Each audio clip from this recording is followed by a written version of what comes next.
नमस्कार, पब्लिक संवाद में आपका स्वागत है। बड़ी खबर उमरिया जिले से।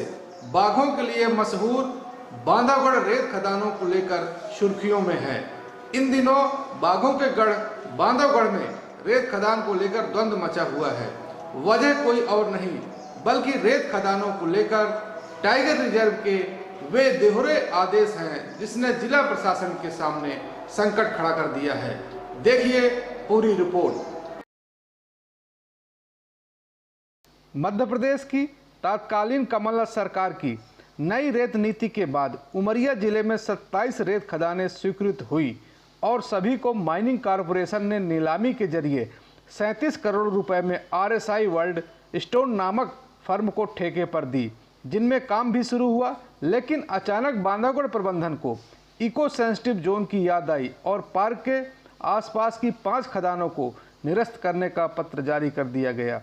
अब सवाल ये उठता है कि बांधवगढ़ प्रबंधन NOC देते समय सही था कि अब उसे अवैध करार देते समय।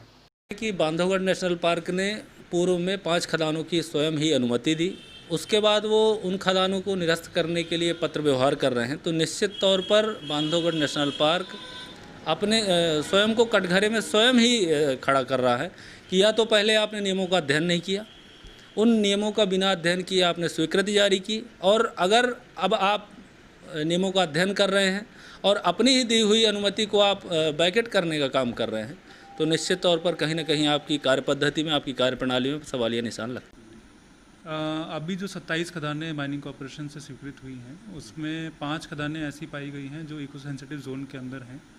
तो हम लोगों ने कलेक्टर साहब को लिखा है उसको निरस्त करने के लिए, कमिश्नर साहब को ही बताया है। उसमें अगर हम और जांच कर रहे हैं अभी, और क्योंकि वो इको सेंसिटिव जोन का पार्ट है तो हम लोग चाह रहे हैं कि वो चालू ना हो।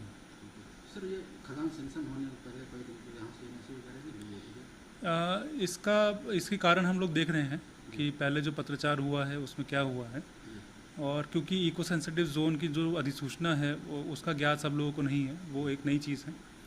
तो उसके कारण हो सकता है कि सिर्फ दूरियां बताई गई हों और ये चीज़ का उल्लेख ना किया गया हो कि इको सेंसिटिव जोन का पार्ट है या नहीं। तो वो चीज़ हम देख रहे हैं। गौरतलब है कि रेत खदानों को स्वीकृत देने के पहले पूरी एक प्रक्रिया से गुजरना होता है, जिसमें वन विभाग की अनापत्ति सबसे अहम है और उसके बगैर कोई भी रेत खदान स्वीकृत नहीं की जा सकती। ऐसा ही इन 5 खदान में भी हुआ, जिसका प्रमाण स्वीकृति दस्तावेज जो कलेक्ट्रेट की खनिज शाखा में सुरक्षित है। बावजूद इसके बांधवगढ़ प्रबंधन का नया फरमान कलेक्टर के सामने धर्म संकट खड़ा करता है। लिहाजा जिले के मुखिया होने के नाते विवाद को तूल देने की बजाय कलेक्टर ने नियमों के परीक्षण का हवाला देकर उचित कार्यवाही की बात कही है। कानूनी स्थिति का परीक्षण किया जा रहा है और कोई भी खदान स्वीकृत होती है तो उसमें फॉरेस्ट की NOC प्राप्त की जाती है। इसलिए इन खदानों में फॉरेस्ट की NOC प्राप्त कर ही खदान स्वीकृत की गई है।